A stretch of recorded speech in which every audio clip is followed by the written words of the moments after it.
These are sounds and words of the bloodiest battle in history. For this is the conquest of Iwo Jima. Listen to these sounds and these words.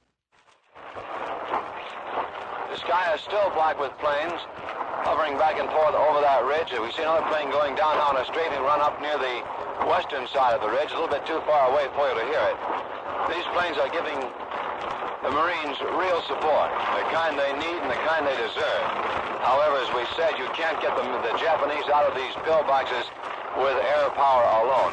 There goes another pair of rockets right in front of them.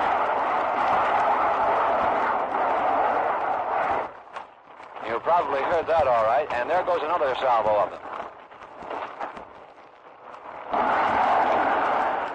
The 4th and 5th Marine Divisions landed at Iwo February 19, 1945. The Japs had been pounded steadily for more than 6 weeks by air and by sea, but they were still waiting when we came ashore. How did the beach look? It wasn't pretty. That beach is a scene that is difficult to describe. As we told you, it's all black sand. It's a very steep beach, so we were able to go right in and drop the ramp on the land. Just off the bow of our ship as that ramp went down were these Marines stretched out for cover behind those terraces we told you about earlier, and also wounded men lying on stretchers and some not on stretchers, waiting for aid to be given them and waiting to be evacuated to the hospital ship, which are lying out beyond us, out of range of this artillery and mortar fire. Not one but hundreds of men crouched down there behind those terraces, and not one but hundreds of wrecked machines, jeeps, a couple of wrecked tanks, Amtraks, all sorts of equipment scattered and strewn around helter-skelter. It's a sight that is difficult to describe, as we said, and it's typical of what's going on there this morning. And that is a very hard, difficult, tough fight. It was hot on that beach as the infantry dug in. It was hot, too, in the tanks that paced early fighting. We have spotted it in those caves up there on the high ground immediately to our front. Over.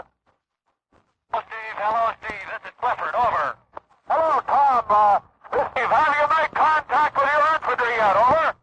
Steve, we're up here and can't make it through this damn ravine to our left. We haven't, the infantry isn't around us at all, and Christ, we're up here. There's a couple of pillboxes. We're getting a hell of a lot of artillery fire. Bit by bit, pillbox by pillbox, we inched ahead. We were making progress now, for the Stars and Stripes flew above Mount Suribachi. 2 complete Marine divisions have been put ashore on this island, which comprises less than 15 square miles. And it has already taken 3 days of intense, severe, bloody fighting to secure not even a quarter of the island. However, it was hoped today to reach the Objective 2 line, and then it was thought the island might be secured in an additional 2 days. But that anymore. At this hour of the afternoon, it's about 1:30 now, Iwo Jima time.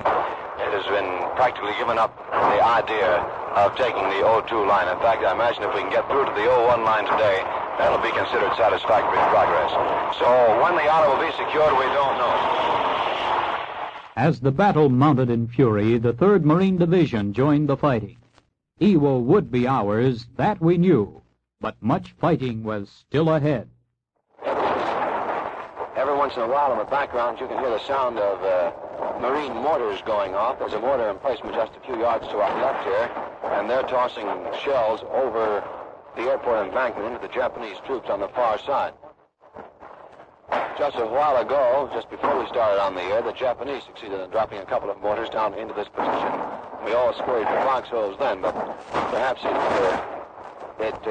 perhaps, but it was rather difficult for them to get mortars down in here. You're trying to spot that sound you might have heard in the background. It was one of the Marines cleaning out a machine gun down the way and letting go a few rounds to test its firing when the machine gun's off one of the tanks. That silence was caused by something you might have heard. If you heard the sound like the flutter of birds' wings in the background, that was the sound of a mortar shell or an artillery shell that went over our heads here. And we sort of stopped for a while to look around and see what the reaction of these other men were to see if they could spot where the thing was going, whether it was necessary to dig ourselves into the sand even farther, but obviously it's gone by. They say that the ones you hear you don't have to worry about. A lot of them we heard and a lot we didn't hear, but still the fighting raged. Not only men and machines, but animals, too, helped destroy the enemy at Iwo. We called them war dogs, and the work they and their handlers did was epic. Hillside, if you wonder where all the noise of barking comes from, it's from the 3rd War Dog Platoon attached to the 3rd Marine Division. And we are at the headquarters of this platoon, which is dug into the side of this hillside. The handlers, Marines, have their dugouts and foxholes underneath ponchos with shelter halves on this hillside, and the dogs are tied up, living right beside them. Some of the men who didn't carry weapons also fought at Iwo, and valiantly, too. This is about them. We want you to meet one of the most interesting group of men fighting with the Marines on this island, the Jeep ambulance drivers, who work out of the different hospitals here, the mobile field hospitals that follow the Marines up as they move forward. Now, there's a small group of men attached to each of these hospitals, a dispatcher, and then a group of men who drive the little Jeep ambulances back and forth. And those men are pioneers in one way. They have to carve the roads or find the ways up to the front lines as the men move forward on foot. And they get to the front line aid stations, pick up the casualties, and drive back very slowly to these rear aid stations or to the beach or the planes that are going to take the men out. On the way up, they race like the very devil because there are always more casualties waiting for them, and then coming back, they drive very slowly and tenderly so that they don't hurt the men who are lying in the ambulances. We cared for our wounded, buried our dead, and prayed for the end of the battle. It's getting a little bit dark up here now, although it is only about 2 o'clock in the afternoon. It's been a cloudy, dreary day all day long, and chilly, too, especially for these Marines who've just come up out of the tropics. This is the first operation they've fought in such a northern latitude. While the temperature probably isn't much below 65, it still is very chilly when you're not used to that kind of weather. And it makes it particularly nasty at night when you're trying to catch a little bit of sleep in between mortar bursts. Many of our men slept despite mortar fire. Many slept forever because of it. But the conquest of Iwo was completed after 26 days of the toughest fighting in history. When the Marines took Iwo, the enemy knew the end was near. The end was near, and Iwo was ours.